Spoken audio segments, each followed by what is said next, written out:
She's not my daughter tonight. She's just a guest who happened to wander in. My father said it without even glancing at me, lifting his wine glass toward the man standing beside my sister, a broad-shouldered Navy SEAL commander named David Calloway, freshly assigned to introduce himself to the family he was about to marry into. Best you don't waste your evening on her, my father continued, swirling his Cabernet like the words cost him nothing.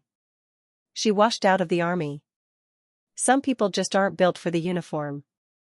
The room laughed the polite, cruel laugh of people who already know how this story is supposed to end, with me quietly disappearing to refill the ice bucket while my sister glows in her $12,000 ring. David didn't laugh. He stepped forward to shake my hand the way any polite fiancé would. And the second his fingers touched my wrist, right where a jagged, silver-white scar ran from my palm to my forearm, his whole body went still. His breath caught somewhere in his chest. His eyes, trained by 6 deployments to read a room in half a second, locked onto that scar like he'd seen it in a classified file somewhere, a long time ago. "Ma'am," he said, and his voice had changed entirely. "Were you at Al-Hadar?" Before I tell you what happened next, if stories about quiet people getting their moment deserve a little support, hit subscribe on Calm Stories Time. It costs nothing, and it means everything to a small channel like this one. Now let's rewind 48 hours, to the moment I pulled into my father's driveway in a truck that still smelled like the Kandahar dust I could never quite wash out. My name is Danielle Cross. Everyone who matters calls me Dani. For 8 years I served as a combat medic attached to a Ranger battalion, which is a polite way of saying I spent nearly a decade elbow-deep in other people's blood, trying to keep boys barely out of high school from bleeding out on foreign dirt. I left the service 4 months ago, quietly, the way people leave when the reasons are heavier than they want to explain at a dinner table. My father, Robert Cross, never asked why. He didn't need to. In his mind, I had already answered the question the day I enlisted instead of going to law school like he wanted. Every choice I ever made after that got filed under the same heading, disappointing. The drive up to his house in Sonoma took 6 hours. I hadn't planned on making it at all, but my younger sister Vanessa was getting engaged that weekend to a man named David Calloway, and my father had called, not to invite me, exactly, but to inform me that my absence would look strange to the Calloways, which was the closest thing to an invitation I was ever going to get. I parked my beat-up SUV behind my father's gleaming SUV in the circular driveway. The house looked like something out of a real estate catalog, white siding, black shutters, a lawn manicured within an inch of its life. My father was on the porch before I even killed the engine, arms crossed, already inspecting me like customs at an airport. "Dani." He said my name the way you'd acknowledge a delivery you weren't expecting. His eyes swept over my duffel bag, my boots, the faded patches on my jacket that I'd never bothered to remove. "Use the side entrance. Your mother just had the hallway carpets redone for the engagement party. I don't want combat boots tracking through the house." I didn't argue. Arguing with my father was like arguing with a locked door, you just bruise your knuckles and go around.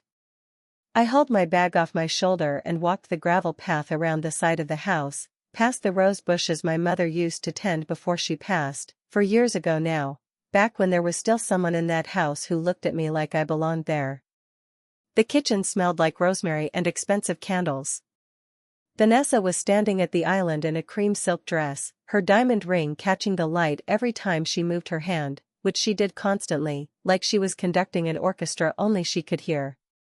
She hugged me the way people hug a coworker they don't especially like.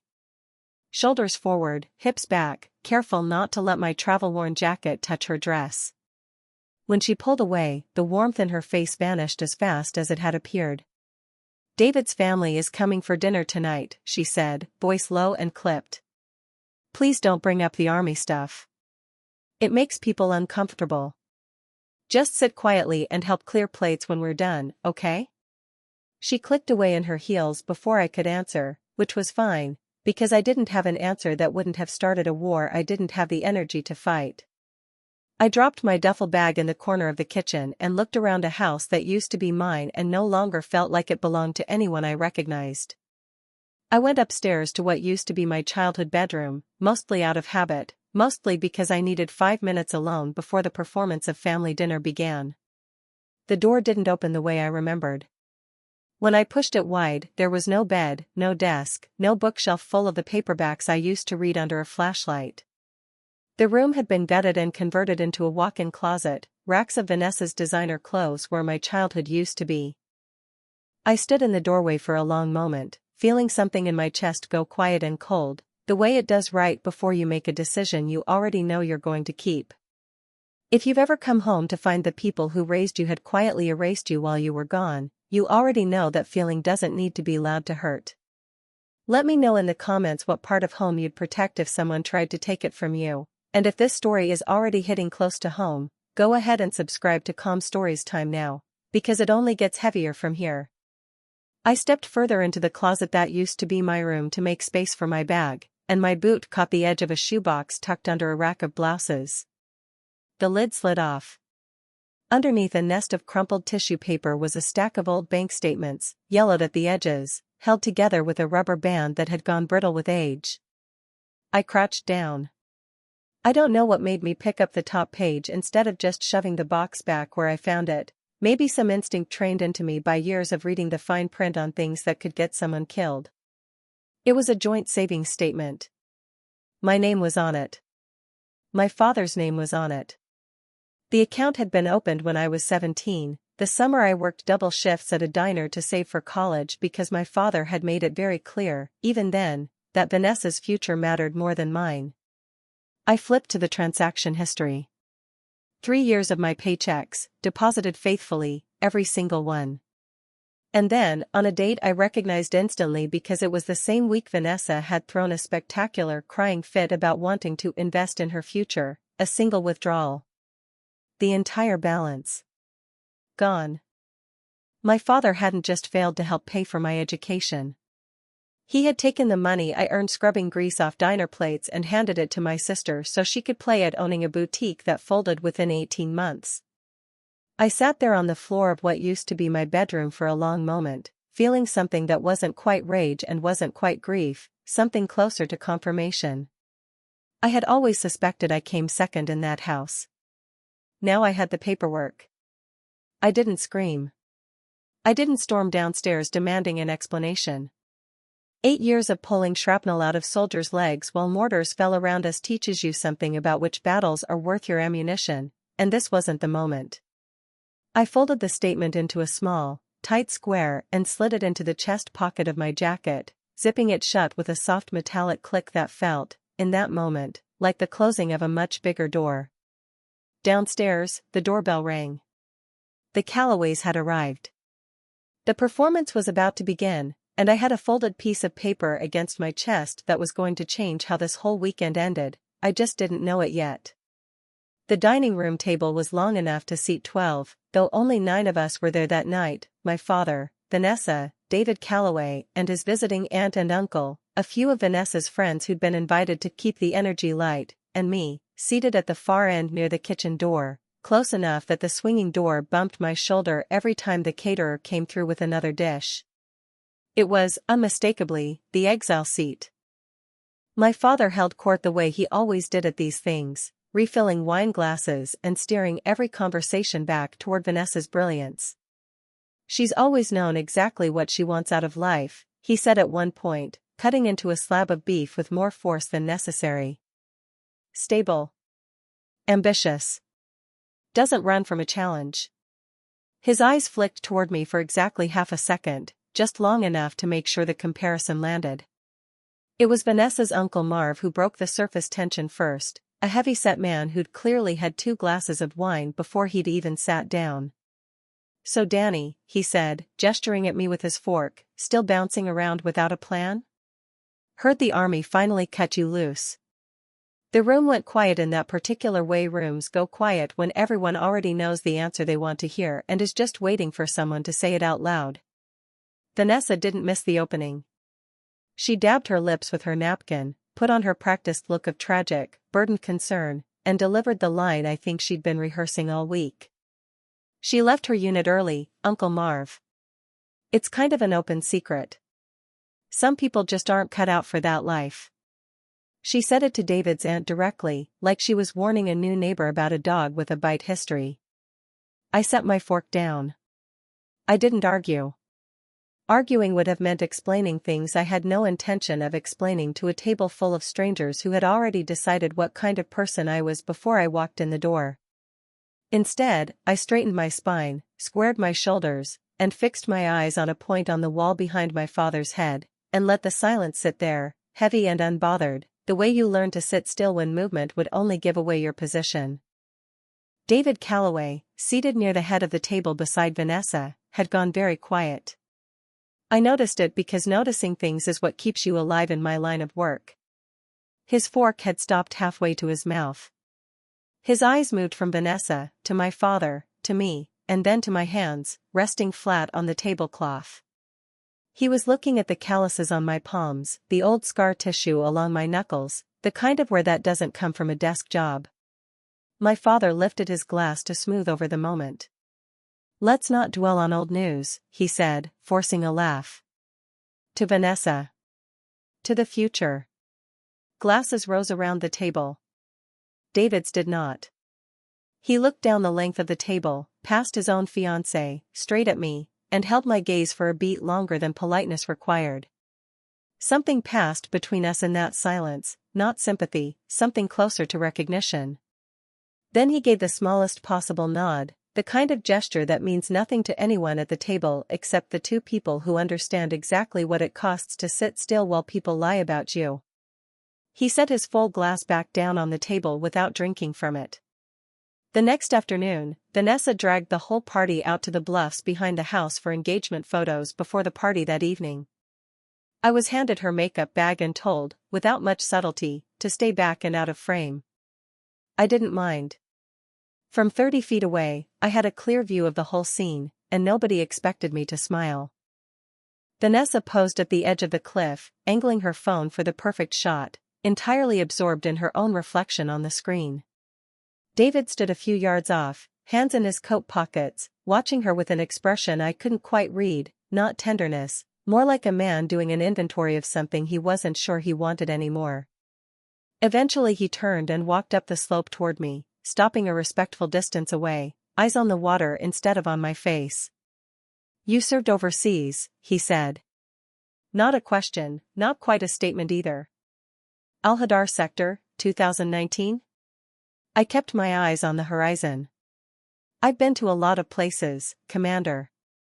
Hard to keep track." It was a deflection, and we both knew it.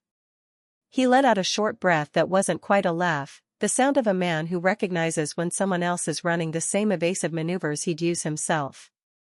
He turned to face me directly, and in that exact moment a gust of wind off the Pacific caught the loose sleeve of my jacket and dragged it up past my elbow. There it was, the scar.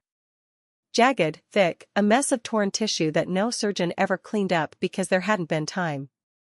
It was the mark left by a length of rescue cable I'd hauled through burning wreckage with my bare hands the night a supply depot collapsed on 6 trapped operators, 3 years back. My gloves had shredded through in under a minute. The cable had done the rest. David's eyes locked onto it, and everything in his posture changed. His breathing caught. His pupils went sharp and narrow the way they do when a man's brain finally connects two pieces of information he'd been circling for hours. I yanked my sleeve back down, but it was too late. Before either of us could say anything, David's Aunt Carol came huffing up the path behind us, red-faced from the climb, muttering to no one in particular about the cold, and then, without any idea of the bomb she was dropping, she said, honestly, dragging us all the way out here. "Bet nobody even remembers Robert's got Dani's old medal boxed up in the attic somewhere. God forbid anyone outshine Vanessa on her own weekend." The wind seemed to die entirely. Vanessa spun around so fast her phone nearly slipped from her hand. Her face, for one unguarded second, showed pure panic. David didn't look at her. He looked at me, then down at my wrist, then back at my eyes, and something in his expression had shifted permanently. The story he'd been fed for months about the family he was marrying into had just started to come apart at the seams, and he knew it. If you're the kind of person who notices when the quiet one in the room is the one actually holding the weight, You'll want to see how this plays out tonight. That's exactly the kind of story we tell on Calm Stories Time, so if you haven't already, now's the moment to hit subscribe, because the engagement party is about to become something else entirely. By evening, the house had been transformed for the engagement party, string lights strung across the back terrace, a jazz trio in the corner of the living room, 3 crystal chandeliers blazing overhead like the whole event needed to be visible from space. I stood near the balcony doors, back against the wall, out of the flow of traffic, the way you learn to position yourself in any room where you're not entirely sure who's on your side. Vanessa's friends clustered a few feet away, careless with their volume the way people are when they've decided you don't matter enough to lower their voices for. "She's over 30 and still drifting around," one of them said, "just loud enough." Another added, almost gleeful, "Heard she got kicked out for cowardice. Ran when things got bad." I let it wash past me. I'd survived worse than gossip at a party. Vanessa drifted by a few minutes later, glass of champagne in hand, diamond catching the chandelier light with practiced precision. Instead of correcting the rumor, she leaned into it. "She's had a hard time adjusting," she told her friends, voice soaked in manufactured sympathy. "We paid for therapy. We tried to help. But some people just run from anything difficult." The lie rolled off her tongue like she'd rehearsed it in the mirror. It was Vanessa's real estate contact, a heavy-set man named Gary, who crossed the room and got in my face directly, flushed with wine and confidence. "You've got some nerve showing up here," he said, jabbing a finger toward me. "Running out on your unit and slinking back to leech off your father. This is Vanessa's night. You're an embarrassment." The room went quiet, waiting for me to crumble the way they'd all decided I would. I looked past Gary's shoulder. My father was standing at the bar, watching the entire exchange unfold. He saw Gary's finger in my face. He saw the whole room turn to watch. And then he calmly reached for a piece of cheese and looked away. Gary raised his hand like he might shove me. I didn't flinch. Old training doesn't switch off just because you're wearing civilian clothes at a party. I was already calculating angles, already lowering my center of gravity, when a champagne flute slammed down hard on the marble bar beside his ear, hard enough that the sound cracked through the room like a gunshot even though the glass didn't break. David Calloway had crossed the room without a sound. He stepped into the gap between me and Gary, shoulders squared, and for the first time all weekend the polite civilian mask was completely gone. What was left underneath was something colder, harder, a man who had spent years learning exactly how much violence a situation required and delivering precisely that amount, no more. My father hurried over, not to defend me, but to smooth things over with his business associate. He clapped Gary on the shoulder, laughed off the confrontation as harmless, and then turned to David with an outstretched hand, ready to charm his way past the tension. David slapped his hand away. Not gently. The whole room heard it. The polite fiction of the evening cracked wide open, and my father's face went pale in front of every guest who mattered to his social standing. Cornered, humiliated, my father did what he always did when he needed somewhere to point the blame. He turned, jabbed a finger at me across the room, and said the words that would end everything. "She's not my daughter tonight. She's just a guest." His voice carried over the jazz trio, over the clinking glasses, over 8 years of everything I'd survived overseas. "Best you don't waste your evening on her, David. Irresponsible people like her, the army was right to cut her loose." I didn't move. I didn't blink. I had pulled shrapnel out of my own leg without making a sound, but the casual cruelty in my father's voice cut through me in a way no injury ever had. David stepped toward me instead, reaching to pull me gently behind him and out of the line of fire, and the moment his hand closed around my wrist, his fingers brushed the scar hidden beneath my sleeve. Under the full blaze of the chandeliers, there was no hiding it this time. His whole body locked up. "Ma'am," David said, his voice suddenly unsteady in a way I hadn't heard from him all weekend. "Were you the medic they called the Iron Angel of Al-Hadar?" My father frowned, confused, waving a dismissive hand. "What on earth are you talking about? She doesn't have some nickname. She's a paper pusher who couldn't hack the pressure." David didn't even look at him at first. When he finally did, the temperature in the room seemed to drop 10 degrees. "What exactly," he said slowly, "gives you the right to talk about a deployment you know absolutely nothing about?" My father stammered something about hearing it from Vanessa. David cut him off entirely, turning instead toward the far side of the room. "Uncle Frank," he called out. "Come here a second." An older man stepped forward from near the bar, David's uncle, a retired master sergeant with a row of commendations pinned to the breast of his suit jacket, walking with the slow, deliberate gait of a man who'd earned every one of them the hard way. "Master Sergeant," David said, "tell these people what you know about the Al-Hadar depot collapse." The room went dead silent. Frank looked out at the crowd of stunned party guests with open disdain before he spoke. "Structure came down on a joint task force 3 years back. Extraction order was given. One combat medic refused to fall back. She went into the collapse zone alone, pulled a rescue cable through burning debris with her bare hands, and got 6 operators out before the second collapse hit. Command wanted to put a medal on her chest in a public ceremony.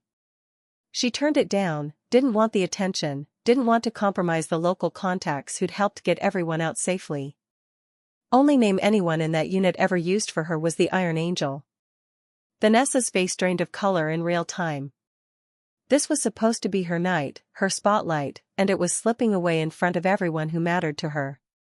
She lunged forward, grabbing at David's sleeve. "This is insane. She's lying about everything, David, just get her out of here, she's ruining our night." David looked down at her hand on his sleeve the way you'd look at something you needed to remove without touching it directly. He peeled her fingers off, calm and deliberate, and stepped back from her entirely. Then he turned to me, squared his shoulders, and asked, in a voice that carried across the whole silent room, "Were you the medic at Al-Hadar?" I didn't explain myself. I didn't justify 8 years of my life to a room full of people who'd already decided who I was before I ever opened my mouth. I stood at full attention, chin level, and gave him one single nod. What happened next took less than 3 seconds, but I'll remember it for the rest of my life. David's entire posture transformed, spine locking straight, chest lifting, the last trace of civilian softness burning away entirely. His heels snapped together with a crack that cut through the silence like a rifle shot. His right hand came up in a flawless, textbook salute, held rigid against his temple. "Good evening, ma'am," he said, voice thick with something I hadn't expected to feel directed at me in that house, ever. Behind him, Master Sergeant Frank mirrored the motion despite his bad leg, standing at perfect attention, his row of medals catching the chandelier light. A crystal glass slipped from Vanessa's hand and shattered against the marble floor. Nobody moved to help her clean it up. If a moment like that has ever landed in your own life, the instant someone finally saw the truth everyone else refused to, tell me about it in the comments. And if you want more stories where quiet people get the last word, subscribe to Calm Stories Time right now, because the fallout from this one is only just beginning. David turned to face the room, and there was nothing soft left in his voice. "If she hadn't been in that collapse zone, half my task force comes home in bags," he said, loud enough for every corner of the terrace to hear. "She turned down a public medal to protect the people who helped save our lives. And every single person in this house who stood here tonight and called her a coward isn't fit to shine her boots." Gary shrank back against the wall. The friends who'd been whispering about me all evening suddenly found the floor very interesting. David turned on my father next, closing the distance between them until my father's back hit the edge of the bar. "You stole this woman's honor to cover for how hollow this family actually is," he said, voice low and lethal. "You don't deserve to use the word father." He reached into his jacket, pulled out the small velvet ring box he'd bought for Vanessa, and set it down hard on the marble counter. "I'm not marrying into a family of liars," he said, and the words landed in the silent room like a verdict. Vanessa's collapse wasn't graceful. She dropped to her knees on the broken glass, sobbing not with remorse but with the raw, furious grief of someone watching their spotlight disappear. "This was supposed to be my night," she screamed, pointing at me with a shaking hand, her makeup running in dark streaks down her face. "Why do you always ruin everything?" Nobody moved to comfort her. Her friends, who'd been so quick to whisper cruelty about me an hour earlier, took a visible step back from her instead, faces twisted with a disgust I recognized because I'd worn it myself for years, quietly, without anyone noticing. My father lunged after David as he turned to leave, grabbing at his jacket, begging him to understand the pressures of maintaining a family's reputation, the sacrifices he'd made to keep Vanessa confident and secure. David shook him off without much effort and walked straight out the front door, Master Sergeant Frank following behind him without a backward glance at the wreckage they were leaving in their wake. The party ended the way you'd expect after that, guests filtering out through the back doors in twos and threes, unwilling to be seen anywhere near the blast radius of my father's collapsing reputation. Nobody said goodbye. Nobody looked at me either, though for very different reasons than they had an hour earlier. I didn't gloat. I didn't demand an apology, didn't bring up the stolen bank account folded against my chest, didn't ask my father to explain himself in front of the wreckage of his own living room. I'd spent 8 years learning that the people who need validation the loudest are usually the ones who deserve it least, and I had no intention of becoming one of them.